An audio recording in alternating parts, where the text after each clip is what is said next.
Jim Bob, you've been with a number of mobile dual threat type of quarterbacks, Trevor, Jalen Hurts, Daniel Jones early on. How do you, I guess, help them find that line between obviously being aggressive but protecting themselves, which is the case, which is, the overarching theme I would imagine for Anthony Richardson right now? Yeah, it's something you guys asked me about in training camp, which is obviously being able to move, being able to make plays on the ground, maybe scrambling after a pass play doesn't quite work out, or even with a design quarterback run has a lot of value in this game, in this league. And there's a bit of a process for every quarterback, kind of learning how to handle that the best, and learning how to best sort of finish certain runs, and best sort of handle himself near sidelines and those type of things. So Anthony's obviously extremely athletic, made some great runs the other day. It'll be a part of his continued sort of understanding and development, kind of figuring out how to avoid certain hits and sort of be able to keep going. Do you all think he's made good decisions? I mean, personally, I think he has, but it's like that, I don't know, that last little bit maybe, or like that last little step to whatever. How do you think he has handled just the decision-making aspect of it, if that makes sense? Yeah, overall really well. That, it's this league comes at you fast, and those guys are on you a little bit quicker, and I think, kind of leave the particulars up to him when he gets to talk to you guys. But just sort of tightening up his understanding of how fast those defenders are and how fast they close, and sort of making sure we finish through things the right way for the team. So, yeah, Jim Bob, without giving away any internal things too much, when you're in a situation like this going into the week where you've got a quarterback that you just don't know if you're going to have him, how do you prepare either game plans or get reps, just organizational, operational? How do you do it? Yeah, it's a challenge, but it's honestly, it's a big part of our job that we handle oftentimes at a few positions almost every week. Obviously the quarterback position is a huge part of the thing because of how you build the game plans, and Gardner and Anthony having some different strengths, let you build those game plans a little bit different. But we go out, we watch the tape, we put together a good plan. Maybe you have a few extra plays on that plan, so you're fully prepared for either guy that ends up playing, because like you said, it's early in the week, and there's a lot that goes on the medical side of this thing that we stay out of. So we put together a good game plan. We're going to watch the opponent. We're going to get to know the opponent. That's sort of the time in the week we're at right now, getting to know the Baltimore Ravens, and then pretty soon we're going to turn that into ideas and plays, and our guys will be drawing up the passes and the runs behind the scenes here, and we'll put together a good plan. And obviously, as we go through this thing, be in lockstep with our medical people and make sure we're doing things the right way with reps and all that, and obviously following the procedures and the rules as we go. So it's a challenge for us as a coaching staff, but that's what this league is, and probably decent little challenge for the Ravens as well. Kent. Hey, Jim Bob, how do you decide at the tight end position how you're going to utilize your guys? How is it matchups? Is it you are getting more familiar with your guys? A lot of tight ends, a lot of talent. Yeah, there's a few ways that position can go, and sometimes you're going to have a tight end that stays out there a majority of the time or plays a lot of the game, and sometimes offensively, if you're ever playing on the ball with some tempo or playing in a 2-minute mode, those guys are staying on the ball. Whoever's in is in, and we want that guy to be able to do as many different things as well as he can.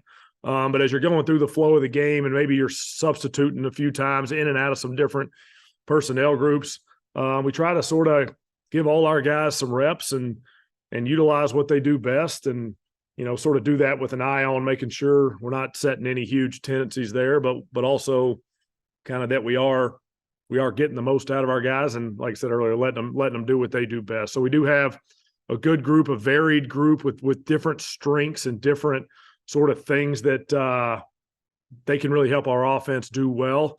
So we're going to try to get the most out of those guys. That'll be, a big part of our success this year will be having a good year at the tight end position, whatever that ends up looking like. So those guys made a few plays in the last game, whether that was, making some nice catches, making some plays down the field, or even just some of the things you don't, probably don't make headlines, but just shoot Mo Alley Cox just blocking his tail off in there and making some of those runs go. So those guys I thought had a really strong game at that position, and we'll need that from those guys. We need a good week every week from that tight end room.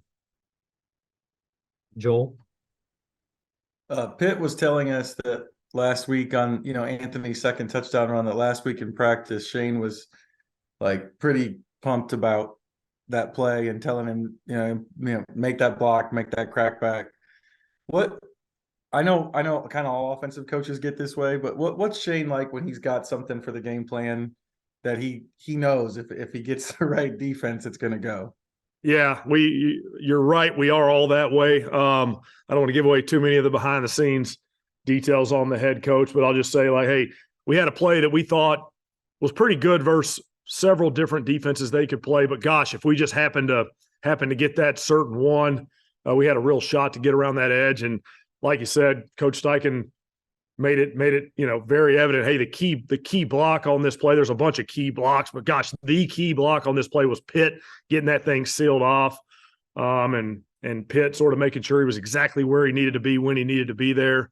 And he did it just perfectly, which enabled that whole thing to go.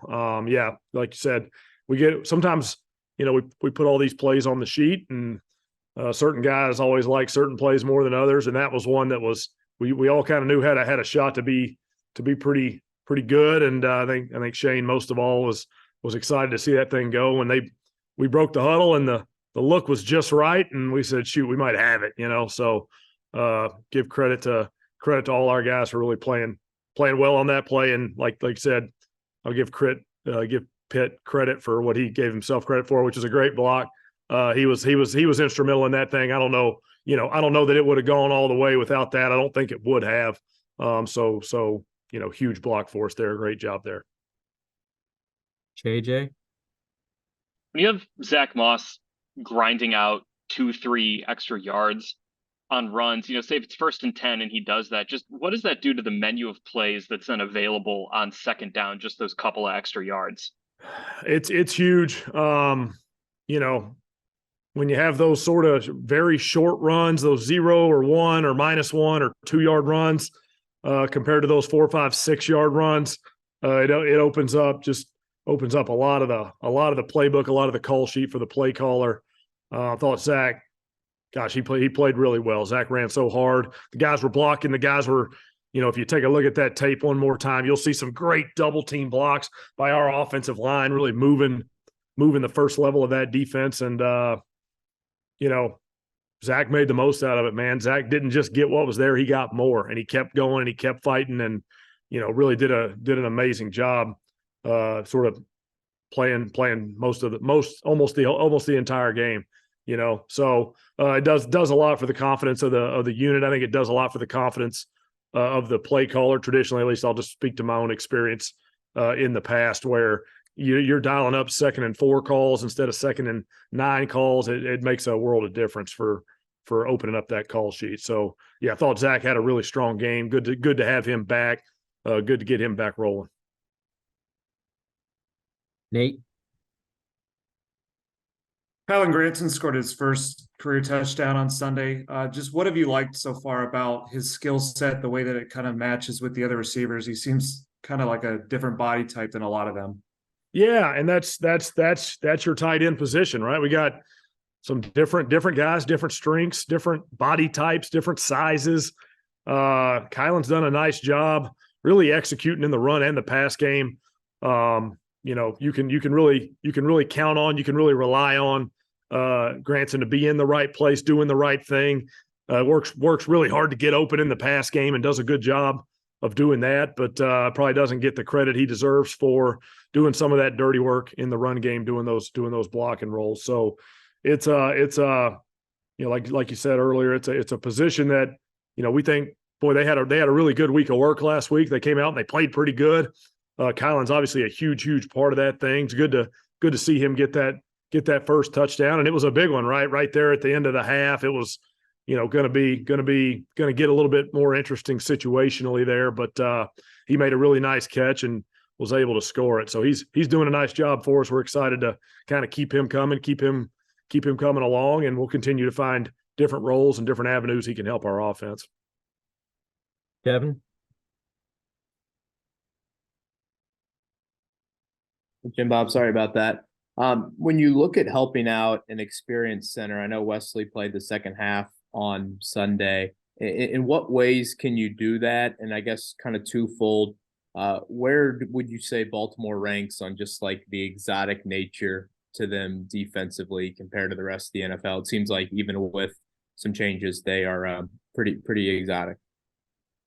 Yeah, I thought Wesley did a nice job, right? Coming in second half of a game, kind of having to jump right into the flow of a game and sort of see how he held up. I thought he did a nice job, right? Made a lot of the right calls out there, did a lot of really good communicating out there. So good to see that and good to have that. And, we're always looking for guys that are going to come in and just play good ball at the offensive line positions. And Wesley certainly did that on Sunday. Yeah. Baltimore's been a really good defense since I can remember in the NFL, right? Probably since I don't know, going way back, right? They've been really good. They've done it in different ways over the years. They've done it with different defensive coordinators and different strengths and weaknesses. But you can always kind of count on them to push you and to stress you mentally, to really make you work as an offense, as an offensive coordinator, as a center, as a quarterback, as all of us. We all they're going to make us work. They're, as a guy drawing the runs back there, we got plenty of run fronts to draw up. They are a multiple group. You'll see a lot of different looks. You'll see a lot of different things that they can do to you. You have to know that going in. You have to prepare for that. And then just go play. That's this league. Every week is a different challenge in this league. Are you playing a 4-down group or a 3-down group? Are you playing a group that loves man coverage, or gosh, do they play a ton of zone? You play teams that blitz almost none. You play teams that blitz a ton. What do those blitzes look like? Are they really complex? Are they overload blitzes? Are they cover zero where they're really bringing as many guys as they can bring?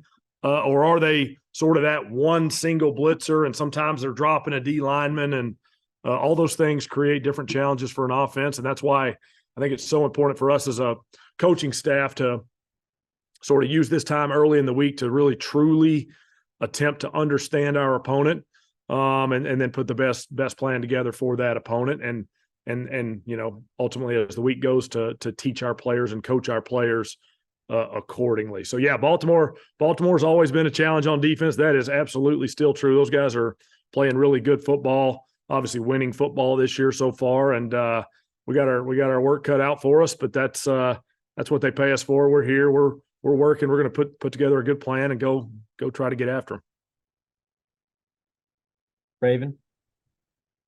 You've been around so many different quarterbacks throughout your time working for the NFL. What do you think it is about Gardner that helps to make him so efficient? He talked last week that he didn't get any reps with the ones during practice, and yet he comes out, has a really efficient game, completes over 80% of his passes. Just what is it about Gardner that you think makes him so efficient? Yeah, Gardner, to my experience with him, and I was around him in Philadelphia in a different capacity, just myself. I wasn't sort of in the same capacity I am here, but just being around him this year, really watching him go through his daily process and watching how he sort of learns and digests the weekly game plan and the offense and the defense and all that stuff. I think Shane said it the other day, but I'll steal his line. I mean, it is like talking to another coach. It's like, Gardner's watched all the tape. You could say, hey, hey, Gardner, did you see that blitz I'll just make something up here, that you see that blitz in the Pittsburgh game? And he's, oh yeah, they brought this and they did this, and I think we could do that to it. I think I could see that, things like that. Gardner is one of the more heady, more astute players I've ever been around. And, when he was in that game and it sort of became evident to us that Gardner was going in that game, there was no sort of hesitation, no friction. Sometimes backup quarterbacks come in and it takes a second to get going. Gardner Minshew, it doesn't take half a second. He is ready to roll. He's got his game plan. He knows the defense, kind of the looks, the adjustments, maybe the tells, if you will, of a defense, and he's hitting the ground running. So that's all due to his preparation early in the week. He puts the time in. He's always around the building. He's watching tape. He's always drawing up new pass ideas. If you guys want any pass ideas, go ask Gardner. He'll give you 10 of them. He's got ideas on top of ideas, but that's because I think he loves the game and he loves, being a part of the thing and thinking about the thing and trying to find those little advantages that can help him succeed and help us succeed. So yeah, really happy that he had some success, and it's like I said, it's because of the work he puts in on days like today. Last two, James.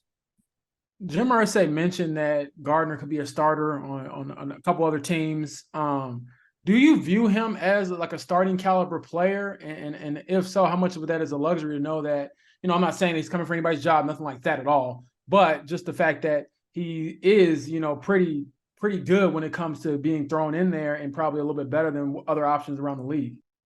Yeah, I think we're thrilled. We're thrilled that we have Gardner. I think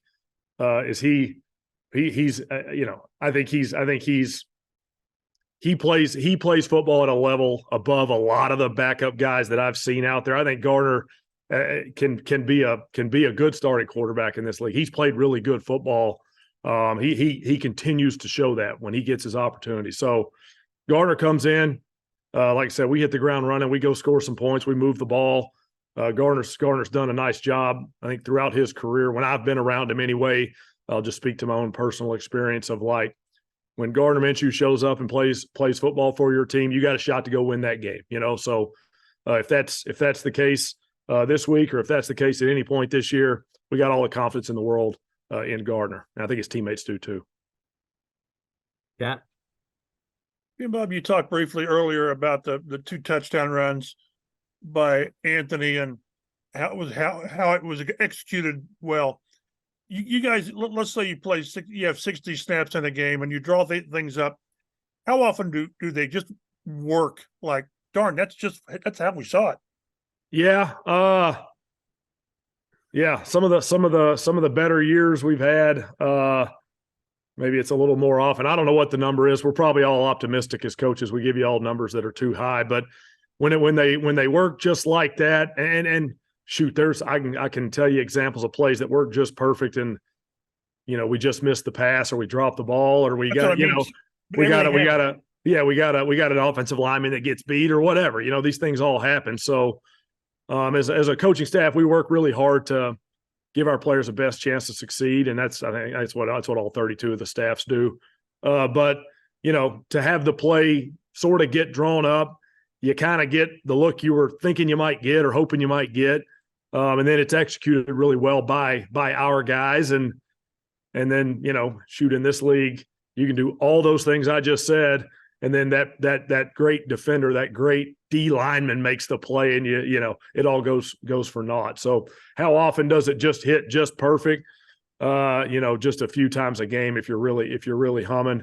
A lot of times you might have it really well blocked or a really well executed play, but the defense is fighting and scratching and clawing to stop you from scoring that touchdown. And maybe you look up, you get that 8-yarder instead of that 25-yarder. So that's our task in this life we've chosen. That's our task here in the NFL to do everything we can to have those successful plays, so that we can kind of have those one-play drives are pretty good, at least for the offense. So we're fighting and scratching and clawing to find those things out, but the defense is doing the same prep right now not to let us. So that's the fun part about our job.